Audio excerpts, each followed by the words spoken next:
2022년 3월 17번 문제입니다. 가는 H, 나는 T인데 각각 완전 우성이고요. 둘 중 하나는 우성, 하나는 열성형질입니다. 둘 중 하나는 상, 하나는 X에 있고요. 밑에 가계도가 나와 있습니다. 가계도 전체적으로 보니까 지금 부모님들이 똑같은 형질을 가진 게 하나도 없어요. 가도 그렇고 나도 그렇고 1, 2번도 3, 4번도 하나도 똑같이 생긴 게 없어요. 그쵸? 그러면 우리 똑같이 생긴 부모님 사이에서 처음 보는 자녀가 나왔다. 이 경우가 아예 존재하지 않는 거기 때문에 그렇게는 알아낼 수 있는 게 없고요. 대신에 만약에 X염색체 유전이라면 엄마가 열성이면 아들도 열성이다. 혹은 딸이 열성이면 아빠도 열성이다. 그거를 좀 써먹어 봐야 됩니다. 그래서 먼저 가부터 한번 해보겠습니다. 자, 가 같은 경우는 지금 1번, 4번, 6번에서 가가 발현이 됐는데 그런 것은 어쨌든 부모님과 자녀를 같이 봐야 되기 때문에 위에 남자, 밑에 여자 혹은 위에 여자, 밑에 남자 이런 식으로 이렇게 돼 있는 거를 한번 체크를 해볼게요. 근데 둘이 다르게 생긴 걸 한번 체크를 해봅시다. 자, 예를 들어서 2번이랑 6번 보니까 자, 엄마가 만약에 열성이라면 아들도 열성이어야 하는데 둘이 다르게 생겼어요. 그쵸? 그럼 2번은 열성이 아닙니다. 그 다음에 또 반대 여자가 기억을 가진 경우 예를 들면 4번이 있죠. 자, 4번이랑 8번을 보니까 4번은 기억을 가졌는데 얘가 열성이라면 8번도 기억을 가져야겠죠. 근데 이것도 안 됐기 때문에 2번도 4번도 열성이 아닙니다.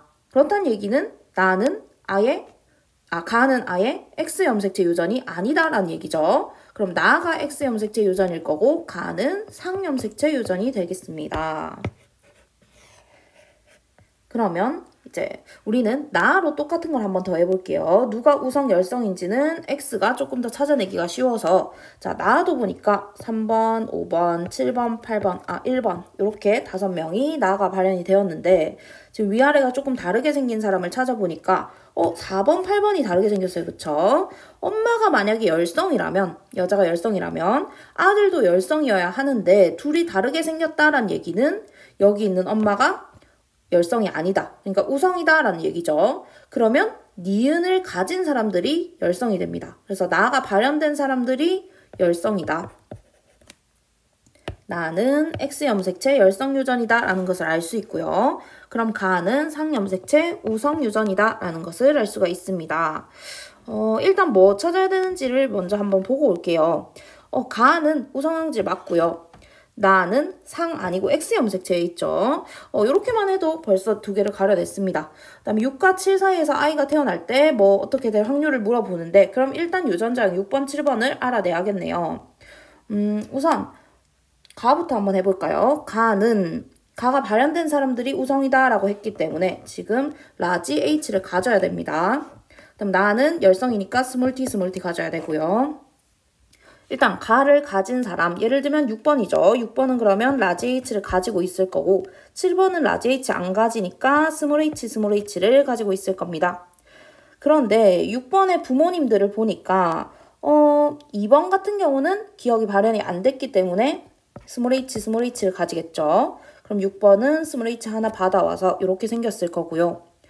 그 다음에 T 같은 경우는 나가 발현된 사람이 스몰 t를 다 가지고 있기 때문에 7번이 스몰 t고요. 6번은 남자니까 일단 Y를 하나 가지겠죠. 그리고 나가 발현이 안 됐으니까 라지 t를 가질 겁니다.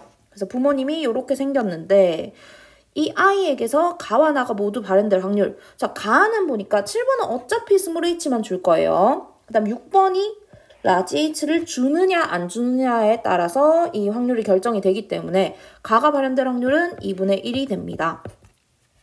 그 다음에 나도 사실은 라지 T를 가지느냐 안 가지느냐가 관건이기 때문에 사실은 2분의 1이 됩니다. 조금 더 해보면 얘는 어차피 스몰 t 주고요. 여기서 라지 T를 주느냐 Y를 주느냐에 달렸죠. 그래서 어쨌든 가와 나가 모두 발현될 확률은 4분의 1이 됩니다. 답은 1번이 됩니다.